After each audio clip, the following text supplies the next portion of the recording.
Since its release on Netflix, The Queen's Gambit has quickly moved to the top of many people's watch list. Along with being a great series, there were a ton of amazing things that contributed to its success. Welcome to Cinema Pills. We absolutely love this show, and so we're here to give you the top 10 amazing facts about The Queen's Gambit. As huge fans of Hollywood, this was an amazing list to put together, especially entries 8 and 1. You'll have to stay tuned to see them, so be sure to watch all the video. But be aware, there are spoilers ahead. Number 10. Every move of each chess match was choreographed move for move by chess consultants.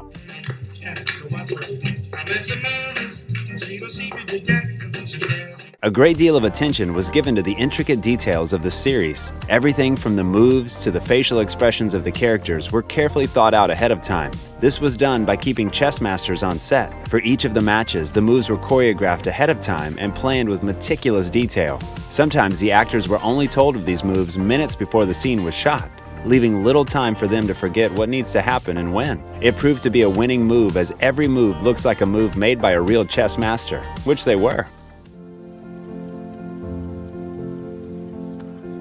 How old are you? Never mind. Number 9. The character of Benny is loosely based on real-life American chess grandmaster Bobby Fischer. There's a bone in the throat. Guy takes one look at this. Starring alongside Anya Taylor-Joy was actor Thomas Brody Sangster, who plays Benny Watts. In the story, Benny and Beth become close friends as he develops some serious skills and even became some serious competition for Beth.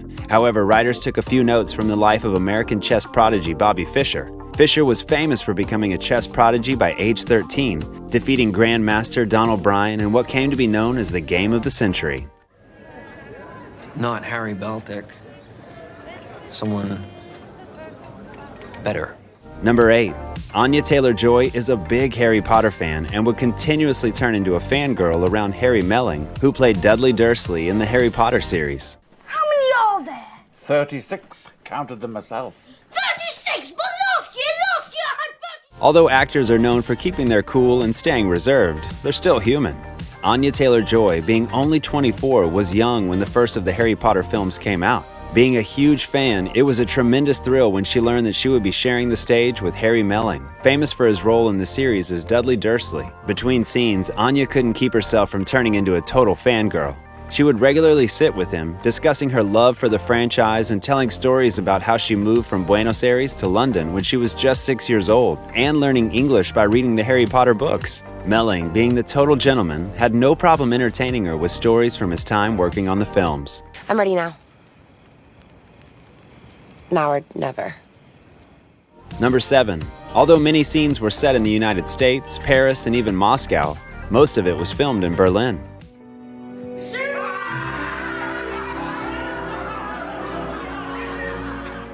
That's right, the illusionists in Hollywood show you why they are renowned for their skills in taking our imaginations to other places. Beth originated in Lexington, Kentucky. As she became more experienced and moved up the international ranks, her travels took her to many other places. Real life is a much different thing, though.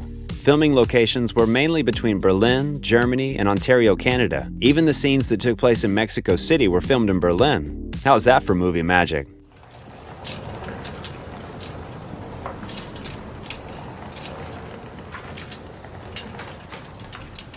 I'm sorry. Number 6. Anya Taylor-Joy was a ballet dancer and used her skills to create unique hand movements while moving the chess pieces. Owen. I have every confidence. One amazing thing about the character of Beth Harmon was the fact that she was a prodigy from a young age. With no formal training, she had to pretty much create her own playing style and figure things out on her own. Anya Taylor-Joy did a great job at this. Being trained as a ballet dancer growing up, she decided to come up with graceful hand motions when moving the chess pieces around the board. This displayed an innovative and unconventional style in a world of experience and seasoned players. Tough game. Number 5. A huge emphasis was placed on the awkwardness of the main character, Beth. Excuse you, Harmon. Fuck you, Margaret. Going along with the previous entry, Beth Harmon had many disadvantages as she entered these competitions. As an orphan, she had limited socialization. In addition to that, she was an introverted girl in a game dominated by men, so it was especially important for Anya to convey a sense of awkwardness when playing the role of Beth. It was even more important because of the drug habit that Harmon was hiding from the rest of the players. Number 4. Anya Taylor-Joy shot The Queen's Gambit, Emma, and The Last Night in Soho at the same time, taking only one day off between projects. Miss Woodhouse? You will never guess what has happened. An especially talented actress, Anya Taylor-Joy was also a very busy one. As she was shooting The Queen's Gambit, she was also doing the lead roles in Emma and Last Night in Soho. This was especially taxing on Anya, as she would sometimes only have one day off between shoots. Also, as actors routinely have to get into certain mindsets to play the characters, she would have to go between characters sometimes twice or even 3 times in a single day. But this only serves to prove her skill as an actress. She not only pulled them off, she did it while being the lead in each of them. You must sample the tart.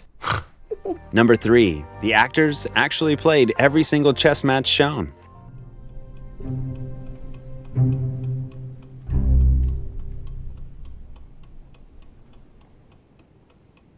It's your game. Tons of detail was put into this series, making it as authentic as possible. Part of this included each actor making the moves for the chess matches, even the super quick ones. True, it isn't like Jackie Chan doing his own stunts or anything like that, but this fact adds to the realism and keeps us emotionally invested in what we're seeing. Each of these actors studied everything they could about how to properly place pieces and how to make the moves look authentic. As we said earlier, there were chess masters on set during each match to coach the cast. I may have just played the best chess player of my life. Number 2. During the chess matches, the characters' faces were shown more than the actual game. One of the most amazing things about watching these chess matches unfold was how the audience was shown that the moves of the pieces were only part of the entire game, not the whole part. Much like poker, chess is a game of wit. The directors really drove this point home in a way that they shot the matches. The faces of the actors were shown more than the actual matches themselves. This drove home the point that they were just as focused on getting into the heads of their opponents. By doing this, they could possibly draw them into making a move based on emotion rather than logic. This was flawlessly shown in this series. Before we get into our first entry, please don't forget to hit the subscribe button. We want you here for our future releases. Also, if you're on your cell phone, don't forget to hit the notification bell so that you will know when our next videos come out. Now, on to number 1. Number 1. The Queen's Gambit was originally supposed to be a movie with Heath Ledger, slated to be the director until his death in 2008. Så Graham. The Queen's Gambit is based on a 1983 novel of the same name by Walter Tevis, who was also a chess player.